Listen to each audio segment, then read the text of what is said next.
राधे राधे। महाराज जी चरणों में कोटि कोटि प्रणाम। महाराज जी हम इंसानों से प्रतिदिन असंख्य छोटे छोटे जीवों की हत्या जाने अनजाने में होती रहती है। कुछ जीव इंसान के दुश्मन हैं, जैसे चूहा, मच्छर आदि। उनकी भी हत्या नहीं, जानबूझकर कर दुश्मन देते नहीं करते। देखो, दुश्मन शब्द से द्रोह पैदा होता है। जैसे अब किसान अपनी फसल की बस इसमें बड़ी सूक्ष्मता है, उसमें तर्क वितर्क काम नहीं करेगा। जैसे किसान अपनी फसल की रक्षा के लिए मान लो सैकड़ों हजारों चूहे लग गए और उनमें दवा रखेगा, उसका उद्देश्य चूहों को मारना नहीं, फसल की रक्षा करना है। आप सोहनी लगा रहे हैं, आपका उद्देश्य घर साफ करना है, चींटी मारना नहीं है।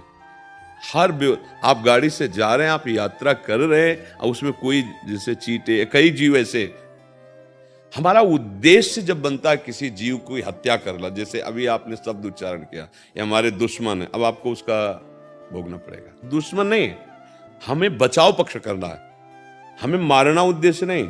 हम उसको निकालते हैं, अब वो हमारे बचाव पक्ष में यदि मारा जाता है तो सुरक्षा के मच्छर तो मारे जाते हैं।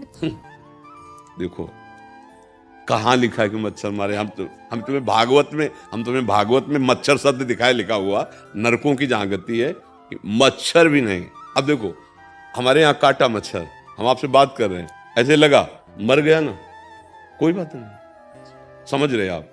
अब वो एक ऐसे हमने देखा था पट पट ऐसे मार, नहीं भाई, आप मच्छरदानी लगाइए, आप ऐसे धुएं, ऐसी औषधियां लगाइए, वो निकल जाएंगे। पूरी सृष्टि से मच्छर मिटा सकते हो क्या? कुछ मिटा, हमें पाप नहीं करना, बचाव पक्ष में रहना है। बचाव पक्ष समझो, हमारा उद्देश्य मारना नहीं, बचाव पक्ष है। बचाव पक्ष में जो हो रहा है, बस बात यहां समझनी, उद्देश्य का दंड होता है। अच्छा, यहां न्याय विभाग बाहरी पॉइंट चाहिए और हमारे यहां न्याय विभाग आंतरिक पॉइंट चाहिए। आंतरिक, हम अपने बचाव, जैसे रसोई में